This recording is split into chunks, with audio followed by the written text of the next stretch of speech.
E aproveitar que a gente estava falando do encontro de Emmanuel Macron com o presidente do Senado, para trazer a avaliação que o Senado tem e também o Congresso como um todo, né, a Câmara também, sobre a avaliação que as pessoas fazem dessas casas. O presidente do Senado, Rodrigo Pacheco, creditou a melhora na imagem do Congresso, que foi apontada por uma pesquisa Datafolha, a propostas aprovadas nos últimos anos, como reforma trabalhista, a reforma da Previdência, a tributária. As duas primeiras, inclusive, são alvos de críticas do presidente da República. Já o presidente da Câmara dos Deputados, Arthur Lira, disse que o resultado do levantamento é estimulante e gratificante e indica que os parlamentares estão no caminho certo com o fortalecimento do legislativo. E aí, Gustavo Segré, você concorda com a visão que têm os presidentes da Câmara e do Senado sobre essa avaliação da população? O copo meio cheio, o copo meio vazio. Por quê? Porque a audiência pode dizer, pô, estou curioso. Com certeza, grande parte da audiência fala, qual foi essa avaliação? Deu 60% de aprovação? Não. Deu 22%, 23%.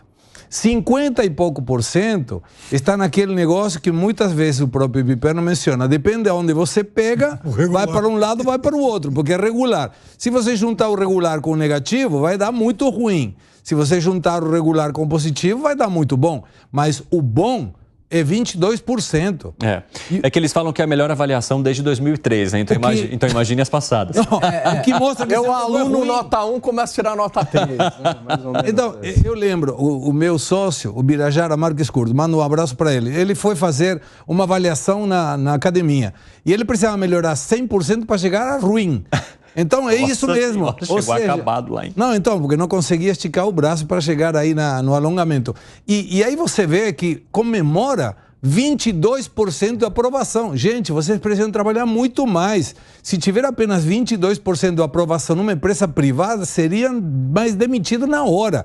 Então, não é o que foi acontecido. A reforma trabalhista foi 2016, 2017, isso já aconteceu. O povo quer hoje, quer ver de que maneira o Congresso melhora a vida dos brasileiros. E aí vocês vão ter uma avaliação muito melhor, em lugar, além de mostrar que o ajuste é dos outros, enquanto os políticos continuam tendo muitos benefícios que a grande maioria da população não tem. Ô Luiz Felipe Dávila, eu acho que eles olharam só para o resultado do ótimo ou bom, que foram 22%, né? Antes eram 18%, porque regular foram 53%. Então, eram 43% antes. Ruim ou péssimo, 23%, ou seja, maior que ótimo ou bom. E 2% não sabem o que responder, ou não souberam o que responder. E você, Luiz Felipe Dávila, que nota que dá para o nosso Congresso? Eu sou mais otimista que o nosso amigo Segré, por uma razão muito simples. O Congresso é visto pela população como esse bastião de resistência às barbaridades do governo. Foi o Congresso que desfez a campanha do governo para acabar com o marco do saneamento. Foi o Congresso que manteve o marco do saneamento do jeito que é para investimento privado, não deixou. Foi o Congresso que evitou a reestatização da Eletrobras. Então, ali, manteve a privatização feita no governo Bolsonaro, da regra do jogo do jeito que é. Foi o Congresso que aprovou, sim, essas reformas importantes, como a gente está falando, reforma trabalhista, tributária, etc. Então, assim, eu vejo hoje, foi o Congresso ontem mesmo que vetou parte da lei de falência, que ia ser um desastre, do relatório da deputada Dani Cunha. Então, o Congresso faz sim essas coisas que são importantes e a sociedade começa a ver o Congresso como, puxa vida, está aí um bastião de resistência a barbaridades que são aprovadas. Então, não é o poder de promover reformas, mas é pelo menos o poder de vetar a barbaridade. E só isso já é um grande ganho. O Churchill dizia que o poder do parlamento não é só aprovar boas leis, mas é vetar maus projetos. E pelo menos essa parte de vetar maus projetos, o Congresso vem fazendo. Então, eu acho que esse é um lado positivo. Agora, tem o lado corporativista, das emendas, do corporativismo, do clientelismo parlamentar,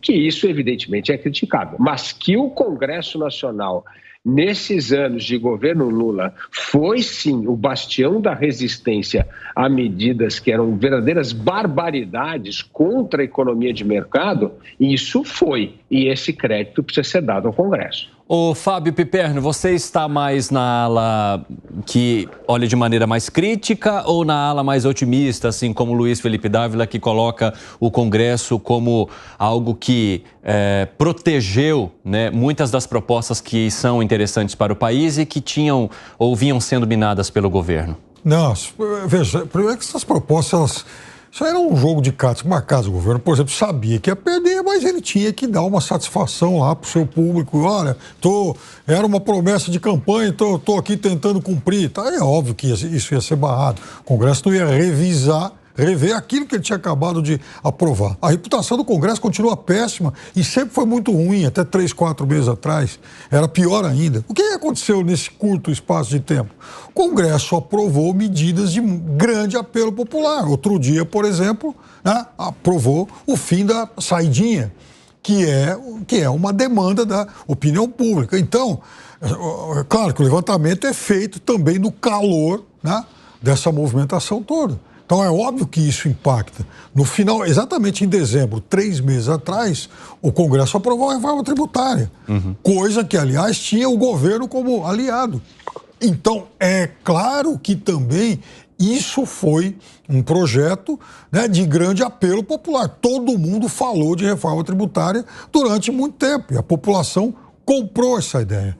Da mesma forma que grande parte da população apoiou a manutenção da ajuda aos 17 setores da economia, ao contrário do que o governo queria. Então, também no imaginário popular, puxa vida, o Congresso protegeu o emprego. Então, foi uma sequência, assim, de acontecimentos, mas que, mesmo assim, não muda substancialmente. Muda quase que na margem a percepção que as pessoas têm desse nosso Congresso. Você concorda com ele, Gani? Concordo, principalmente em relação à última parte, em relação a essas pautas. Ou seja, você discorda do Dávila, então? Não, eu concordo com ambos, para falar a verdade. Mas você... Aprendi com o Centrão aqui. Nossa! Não, porque tem uma parte do Dávila... Tu é falso, hein? Não, eu concordo com uma parte do Dávila que ele fala de... Porque eu nunca vi o Gani discordar do Dávila aqui neste programa, então por isso que eu fiz questão de questionar.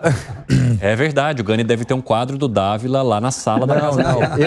Eu acho que em uma outra questão, uma vez eu discordei de todos uma questão geopolítica. Eu tô brincando, Gani. Mas vamos lá. O Dávila trouxe alguns pontos relacionados à pauta econômica e que o Congresso tem, sim, o seu mérito. Em relação ao que o Piperno falou, é verdade. Então tem algumas pautas de grande apelo popular, como foi a questão da saidinha, e aí é claro que o Congresso teve todo esse protagonismo, dando uma sinalização em relação ao fim dessa impunidade no Brasil e com grande apelo popular. Mas eu gostaria de complementar um terceiro ponto.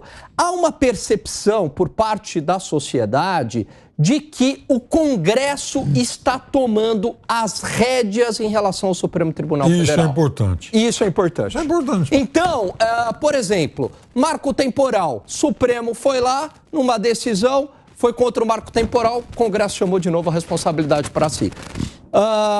Projeto de descriminalização das drogas. Supremo legisla, o que o Congresso faz imediatamente?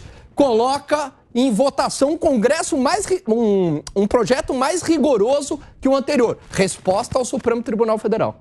Resposta ao Supremo Tribunal Federal por conta aí do Rodrigo Pacheco, presidente do Senado, aonde ele coloca algumas limitações no projeto ao Supremo Tribunal Federal. Nem vou entrar aqui no mérito se é bom ou ruim essas limitações. Mas, por exemplo, mandato fixo para os ministros do Supremo. Por exemplo, limitando decisões monocráticas. Então, há uma percepção por parte da sociedade que, mesmo que tímida, mas o Congresso começa a reagir a todo esse ativismo judicial, que é um tema de grande debate na sociedade brasileira. Interessante a tua análise, Gani. Ô, Segré, alguma coisa mudou no teu ponto de vista a partir da defesa feita aqui pelos nossos amigos? Não, eu entendo, aceito, lógico, e é interessante essa colocação de que apenas não é legislar e sim brecar projetos ruins. Tomo o assunto, mas a minha percepção é que quando alguém é consultado qual é a tua opinião a respeito de uma instituição,